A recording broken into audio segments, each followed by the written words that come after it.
നമസ്കാരം സുഹൃത്തുക്കളെ, റോഡിലൂടെ വണ്ടി ഓടിച്ചു പോകുമ്പോൾ പോലീസ് കൈ കാണിച്ചാൽ ടെൻഷൻ അടിക്കാത്തവരായി ആരെങ്കിലും ഉണ്ടോ? അല്ലെങ്കിൽ ഒരു കടയിൽ നിന്ന് മോശം സാധനം കിട്ടിയാൽ പോയത് പോട്ടെ എന്ന് കരുതി സമാധാനിക്കുന്നവർ നമ്മളിൽ പലരും നിയമത്തെ പേടിക്കുന്നത് അറിവില്ലായ്മ കൊണ്ടാണ്.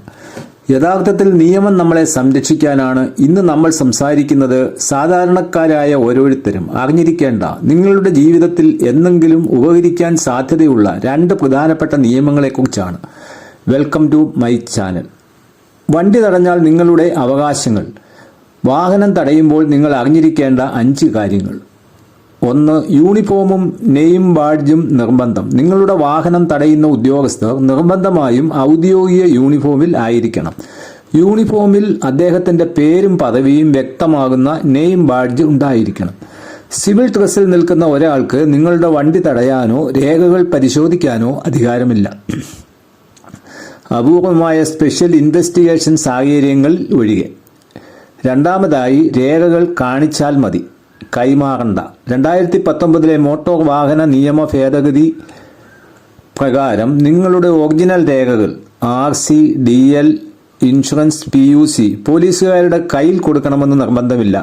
അവരെ അത് കാണിച്ചാൽ മാത്രം മതി. അവർക്കത് പിടിച്ചു വാങ്ങാൻ അധികാരവുമില്ല. ഡിജിറ്റൽ രേഖകൾ. കേന്ദ്ര സർക്കാർ അംഗീകരിച്ച ഡിജി ലോക്കർ അല്ലെങ്കിൽ പരിവാഹൻ ആപ്പുകളിൽ കാണുന്ന രേഖകൾ ഒറിജിനലിന് തുല്യമാണ്. ഇത് സ്വീകരിക്കില്ല എന്ന് പറയാൻ ഉദ്യോഗസ്ഥർക്ക് കഴിയില്ല. മൂന്നാമതായി, വണ്ടിയുടെ ചാവി ഊരാൻ പാടില്ല. ഏറ്റവും പ്രധാനപ്പെട്ട കാര്യം, വാഹനം തടയുമ്പോൾ പോലീസുകാരൻ നിങ്ങളുടെ വണ്ടിയുടെ ചാവി ഊരാനോ ടയറിലെ കാറ്റ് വിടാനോ പാടില്ല. അത് നിയമവിരുദ്ധമാണ്. അങ്ങനെ ചെയ്താൽ നിങ്ങൾക്ക് അത് ചോദ്യം ചെയ്യാനും മേലുദ്യോഗസ്ഥർക്ക് പരാതി നൽകാനും അവകാശമുണ്ട്. നാലാമതായി, പിഴ അടയ്ക്കുമ്പോൾ ശ്രദ്ധിക്കാൻ. സ്പോട്ട് ഫൈൻ അടയ്ക്കുകയാണെങ്കിൽ പോലീസുകാരന്റെ പക്കൽ ഗവൺമെന്റ് അംഗീകരിച്ച ചെല്ലാൻ ബുക്കോ അല്ലെങ്കിൽ ഈ ചെല്ലാൻ മെഷീനോ ഉണ്ടെന്ന് ഉറപ്പുവരുത്തുക. രസീതില്ലാതെ പണം നൽകരുത്. പിഴ അടയ്ക്കാൻ പണമില്ലെങ്കിൽ കോർട്ട് ചെല്ലാൻ എഴുതി വാങ്ങാം. പിന്നീട് കോടതിയിൽ പോയി പിഴ അടച്ചാൽ മതി. 5. സ്ത്രീകളുടെ അവകാശം. സൂര്യാസ്തമയത്തിന് ശേഷം രാത്രിയിൽ ഒരു സ്ത്രീ തനിച്ചോ അല്ലെങ്കിൽ സ്ത്രീകളോ മാത്രമുള്ള വാഹനം തടയുകയാണെങ്കിൽ പരിശോധിക്കാൻ വനിതാ പോലീസ് നിർബന്ധിതമാണ്. വനിതാ പോലീസിന്റെ സാന്നിധ്യമില്ലാതെ സ്ത്രീകളെ ബോഡി സെർച്ച് ചെയ്യാനോ സ്റ്റേഷനിലേക്ക് കൊണ്ടുപോകാനോ പാടില്ല.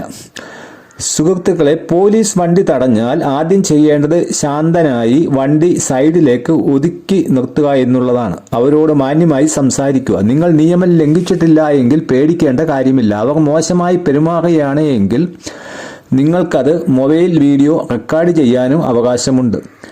ഔദ്യോഗിക കൃത്യനിർവഹണം തടസ്സപ്പെടുത്താത്ത രീതി. രണ്ടാമതായി നാം നോക്കാൻ പോകുന്നത് ഗ്യാസ് സിലിണ്ടർ ഇൻഷുറൻസിനെ പറ്റിയാണ്. കാര്യം പലർക്കും അറിയാത്ത ഒരു രഹസ്യമാണ്.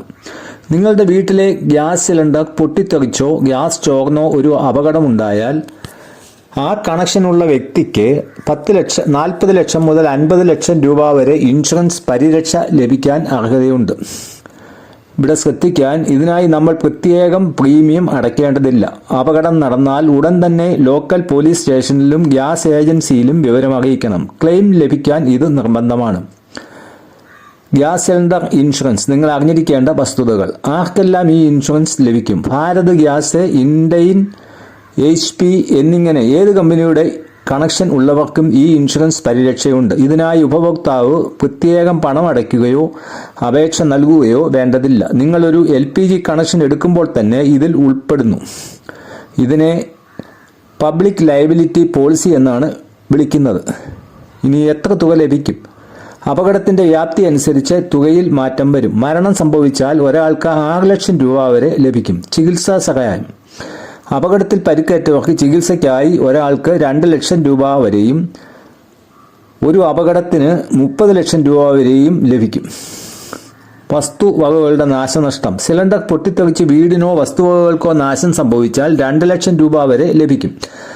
വ്യക്തിഗത അപകട പരിരക്ഷ. ഒരു അപകടത്തിന് മൊത്തം 50 ലക്ഷം രൂപ വരെയാണ് ക്ലെയിം ചെയ്യാവുന്ന പരമാവധി തുക.